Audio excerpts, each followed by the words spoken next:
This is Draft Raw Authentic. Once again, this is part 2 of the top linebackers in the 2019 NFL Draft. If you haven't seen part 1, go refer back to that video. I will put it in the description link to so you can click on it, you can watch it. But this is huge. So, let's just get into it. The next linebacker I'm going to talk about is Buffalo's Khalil Hodge. Khalil Hodge is a very fluid linebacker with a lot of energy. He's a good tackler, but he has average speed. There's with the things that I just named, those are things that, excuse me, those are things that you can really like about a player, especially that fluidity. You know, I talked about Jermaine Pratt in my last video with his fluidness. So with Khalil Hodge and his fluidness, it carries over to where it can make him a really good coverage linebacker. The energy is huge. And like I said, he's a really good tackler. The only thing is that he has average speed. And that's what's going to make him a second or third round pick. But overall, I think he's a good player. Next on the list is Josiah Tuifa. I don't know how to say his name. I didn't even know who this guy was until I saw Bucky Brooks have him as a top 5 linebacker in his little rankings or whatever. Not top 5, but like when he ranked his linebackers, he had him as number 5. Now, he had high energy. He was an attack linebacker, good blitzer. But the one thing is that he can read the play wrong. And he didn't really show no coverage skills on tape. So it was kind of hard to judge him in his fluidity and his coverage skills. And also, sometimes he could read the play wrong. But I think that he's a downhill attacking guy that can be a middle. I think he could play. Actually, he could probably play all 3 linebacker positions. His probably best trait would be probably near the line of scrimmage as like a strong side linebacker, a guy that attacks and blitzes a lot and stuff like that. But overall, I think that he's an okay linebacker. It's just that me not seeing the coverage on tape is going to hurt his stock a little bit, and it's probably going to push him down. He's more like a 3rd or 4th round pick. Now, the next on my list is David Long from Michigan. Now, people may say David Long. Well, there's 2 different David Longs. There's a David Long and there's a David Long Jr. that's a defensive back. This David Long is a linebacker from Michigan. They both play for the same team. They're both starters. David Long is a good tackler. He knows how to shed. He seems pretty smart, seems pretty instinctive. But sometimes he gambles and it doesn't pay off.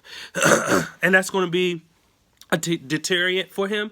But I think overall, when you look at the pros and the positives when it comes to a guy like him, you can really kind of coach him up and he could be a better player in the NFL with these type of stuff than what he was in college. You just kind of teach him how to control himself. Don't gamble too much.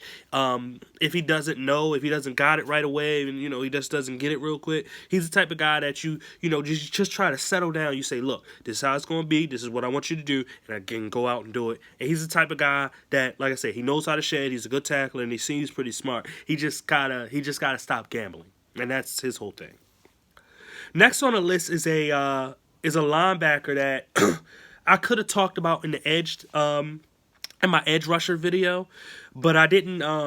When I first tried to look at him, there was no tape on him, so I didn't write anything about him. And then somebody mentioned him in my comment, so I went back and saw the tape on him. And this is Justin Hopkins from Oregon. I went back to see the tape, and I decided to put him on a linebacker video because I think that he's a straight-up linebacker. Like, he's not like he's not an edge guy. I think he's a straight-up linebacker that you can put on the edge, but he's a straight-up linebacker. He plays with a lot of high energy. He's aggressive, but he only uses a speed rush, and that's why I'm saying that he's only a linebacker. He's not a guy because he doesn't use his hands too much, and he doesn't use a lot of things like a rip or a swim, a spin, anything. He doesn't use none of that type of stuff. When it comes down to him, is kind of a thing. Like I said, he's just a linebacker. His high energy and aggressiveness will make him a good will linebacker in this league. He can play in a 3-4 or 4-3. I think that you could put him on the outside as a 3-4. You just won't get the I wouldn't put him at will in a 3-4. I'd probably put him at the strong. Well, actually, no. I would put him at the will because he's kind of undersized. I know he's aggressive, but he's one of those guys that doesn't use his hands as much. He needs to get in the weight room a little bit. But I think his best trait will be in a 4-3 and then putting his hand on the ground on the third down. So that's what I think his best thing is going to be at. Then we're going to talk about Gary Johnson. Gary Johnson is a fast, aggressive, downhill athletic freak. Fast, aggressive, downhill athletic freak. But he needs work on tackling and shedding blocks. And I told you, with Devin White and his ability not to be able to be a good tackler and shed blocks, that's a huge thing. And it's kind of funny that the two fastest players in the draft don't shed blocks well, and they need to tackle better. It's kind of crazy, but they're athletic freaks, and they go downhill and they're aggressive and everything, but they just don't do it. And so that makes him like a third or fourth round. Maybe you think second round because of that amazing speed that he has and his athleticism. But I wouldn't expect much from him in the NFL unless he gets really, really good coaching. He needs really, really good coaching to become a better player. Then we're going to talk about Trey Watson. Fluid hips to drop back well. Playmaker his last year with sacks and interceptions. The thing, though, is just like the other guys, he needs improvement on his tackling, his shedding, and his read and react. It's not like he's completely terrible. And actually, his tape was a little bit better than what I saw from Gary Johnson and Devin White. When I say need improvement on those three things, just like those two, is not as much as those two.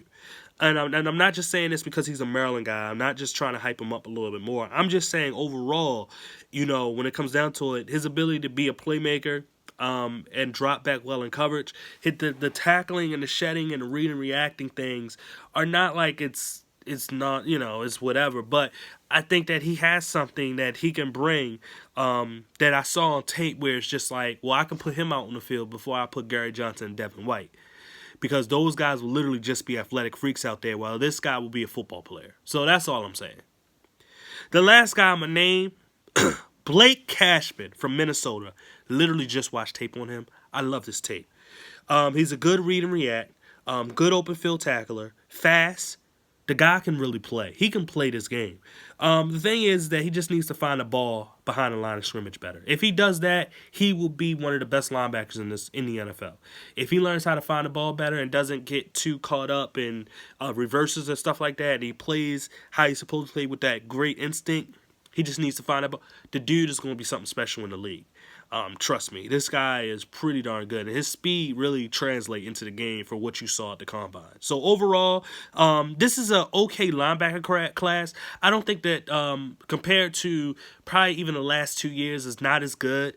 Obviously, I felt as though there was a lot of guys that were better. Even Darius Leonard, who he won Defensive Rookie of the Year. I felt as though he was a way better player than every single one of these linebackers. There's not one linebacker that's better than him in this draft class. So it's one of those things with him being a second round pick, you're looking at the whole thing. You're just looking at athleticism for first round picks and not actual play and production. So overall, I think this is a solid linebacking class. I think that is better within its middle rounds.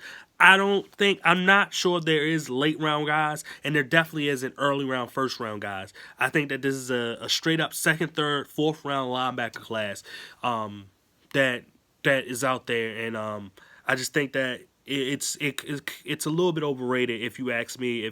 If you ask a scout, how good this linebacker, and they say, oh yeah, it's great, I love that, I love athleticism, all this different stuff, but overall, it's a solid one. It's not great, but it's a solid. If I was to give it a grade, I'll say probably honestly a B-, maybe a C+. It's okay, but overall, this is, it is what it is. Thank you for watching. Please comment, rate, share, subscribe. I've been doing this, working hard, trying to get this stuff out. A lot of stuff been going on. If you don't know who I am, please don't turn off. But my job, school, and I got the new baby, so it's hard to do a lot of these videos. But I appreciate anybody that sits there and watch the whole video and just watch the video, period, when it comes to some of these players in this in these draft classes. I will be doing more videos. I think the next one I'll be coming out with will probably be like safety or cornerback, probably just defensive back, period, and tight ends. Tight ends is coming up soon, and also quarterbacks. I'm gonna get the quarterback situation done way before the draft starts. So I'm going to try to get the quarterbacks done, soon. You will see quarterbacks. But anyway, thank you for watching. Once again, this is Draft for Authentic. Goodbye.